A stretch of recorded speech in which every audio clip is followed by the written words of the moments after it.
I'll begin to say, just recall to you that when Father Chaminade talks about silence, it's not just the absence of something. Silence of words is not just absence of bad words. It's a use and a good use of good words. And all the five silences are that way. So also, I want to start with this this truth about us as persons, human persons.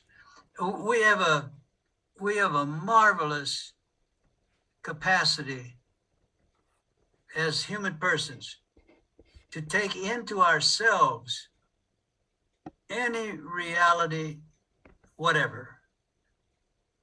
We don't take it in literally, physically. We take it in through ideas or images, especially images. And of course, this is extremely important because we become what we take in. And that's just a general law of our human nature, but it's a great capacity. You know, for example, a beautiful sunset. I can ignore it. I don't have to take it in, but I can take it in. Can take it in maybe as an idea, but more an image. If I take that into myself as an image, something changes in me. So it's important, very important. See, we live our ideas and we live our images. We don't live any reality directly, but we do live the reality in a way that it changes us. For example, just a common example, if I have an image of a sidewalk and I'm walking on this sidewalk, I have an image of it, and I have the image that this sidewalk is level. Well, that'll guide the way I'm going to walk. Now, it's important, you know, it's important that we have ideas that are correct and images that are true. That means they correspond to some reality that really exists, or is an image that can exist. And so, because if I have an image of the sidewalk that's level, and if it's not level, if it happens to have steps, you can see what'll happen. I live my image as a level concrete sidewalk. And when I come to the steps, I fall and break my neck. So you can apply this to anything. Images, we say that an image is worth 1,000 words.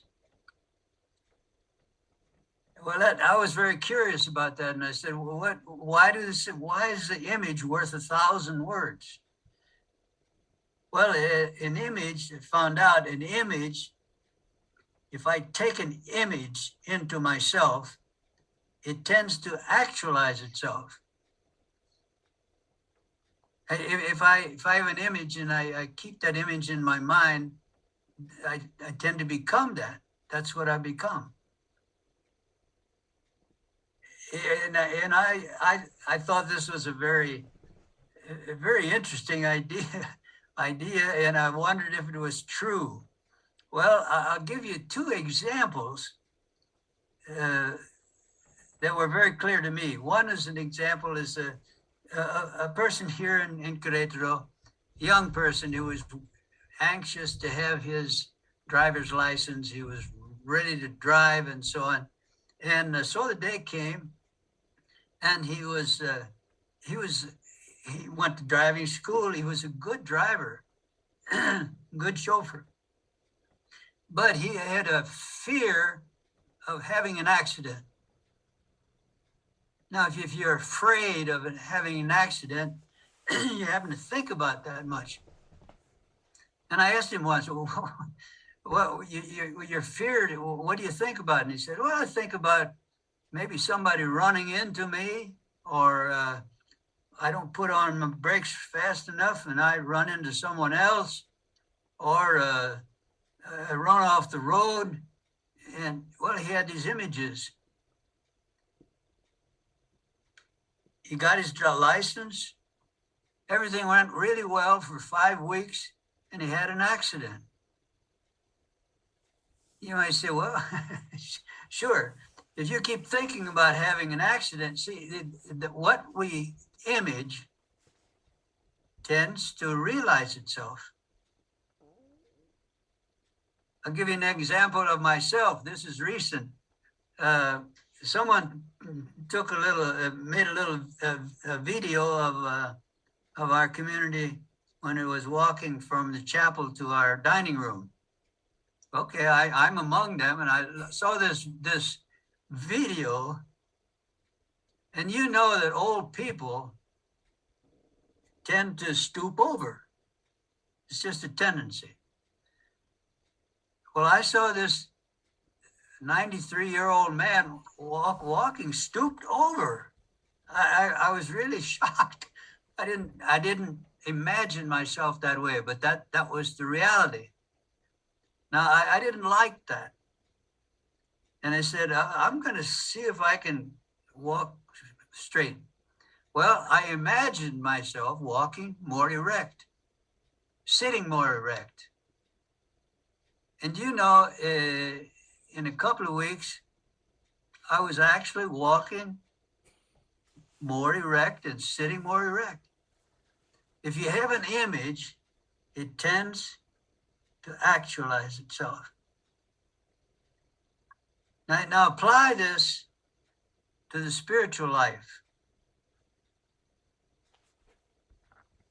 Jesus had an image of himself as a good shepherd. Well, he was a good shepherd. As a man, this helps him to really become what he is, become more of what he is. If in the spiritual life, if I have a tendency to be critical, I complain about people, I criticize people a lot. Now, if I don't like that, if I don't want that, I picture myself as, instead of criticizing something, noticing something good about them and then saying it. Now, if I have that image, if I really, and I want, that's what I want, it will tend to actualize itself. It's very important about how we think about ourselves. Which we talk about people with low self-esteem. Well, that means their picture of themselves is just that. Now, the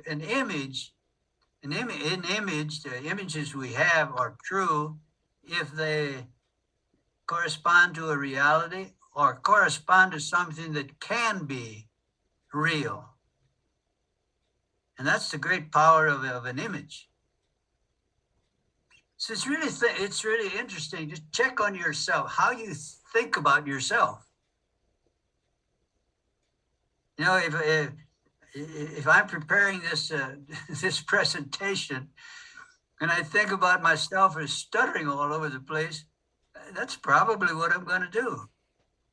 It tends to realize itself. If I want, Jesus said, love one another the way I love you. Well, if I want to do that, I have to really picture Jesus loving me, loving you. How did he, and wanting to do that. You see, there are so many things in life that are based on images. A negative example would be the huge $1 billion or more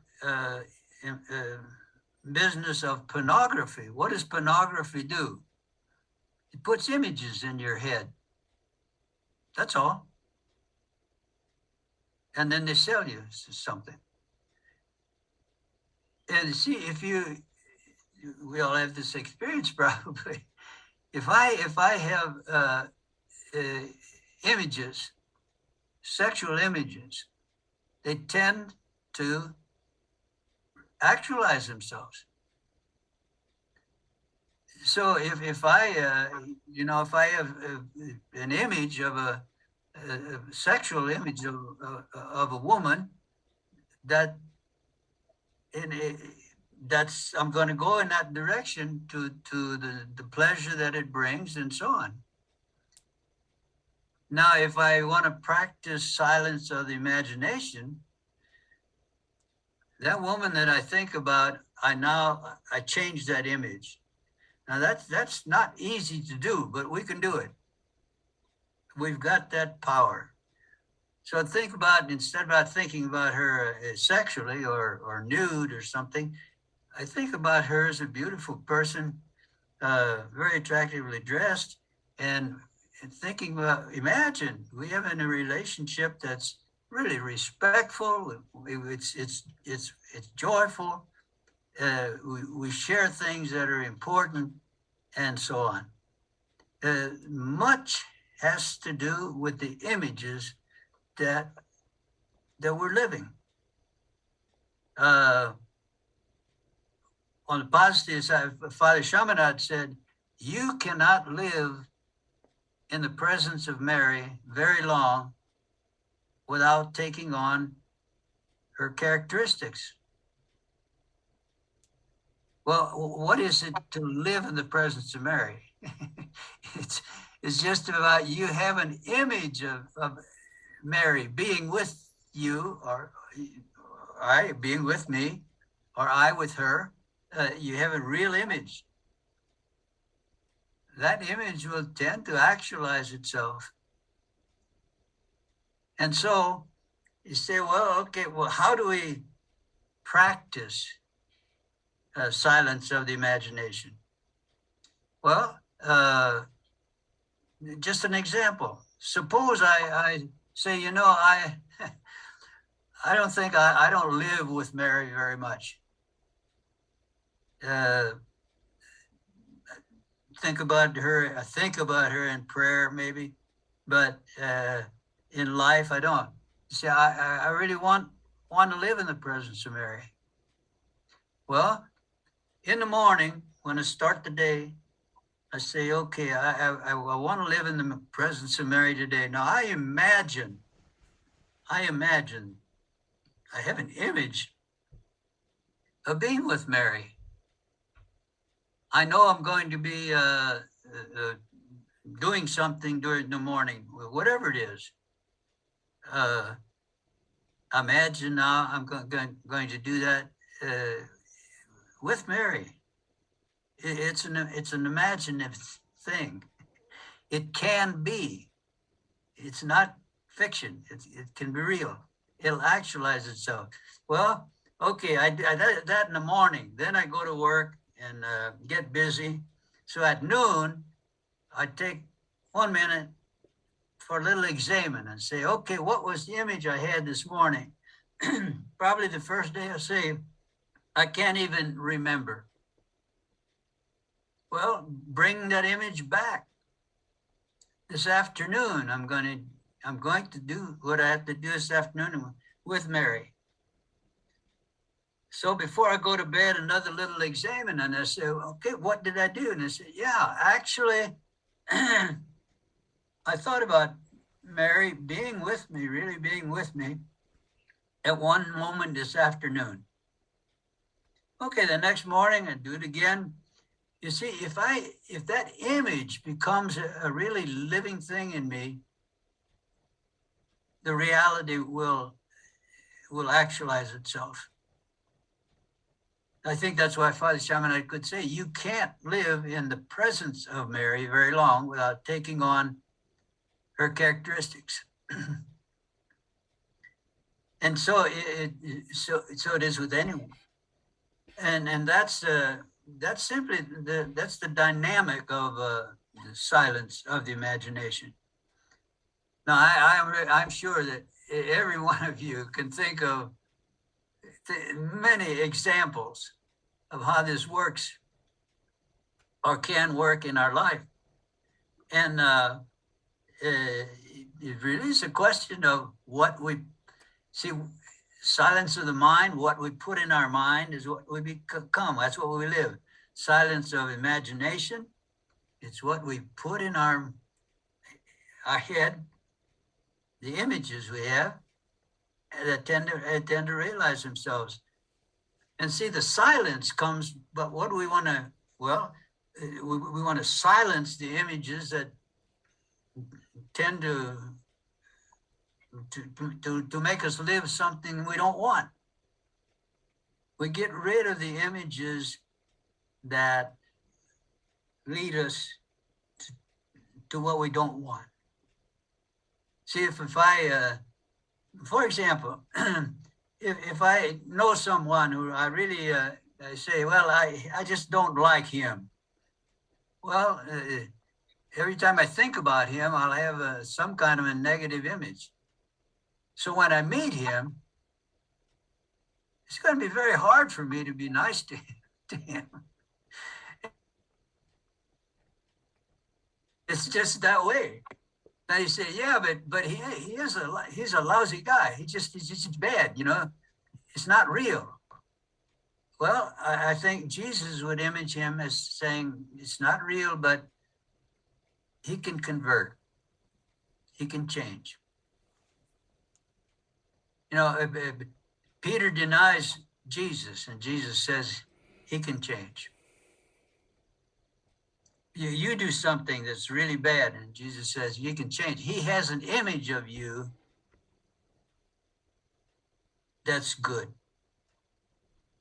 And we can do this. We can do the same thing. We do the same thing by ourselves and for other people.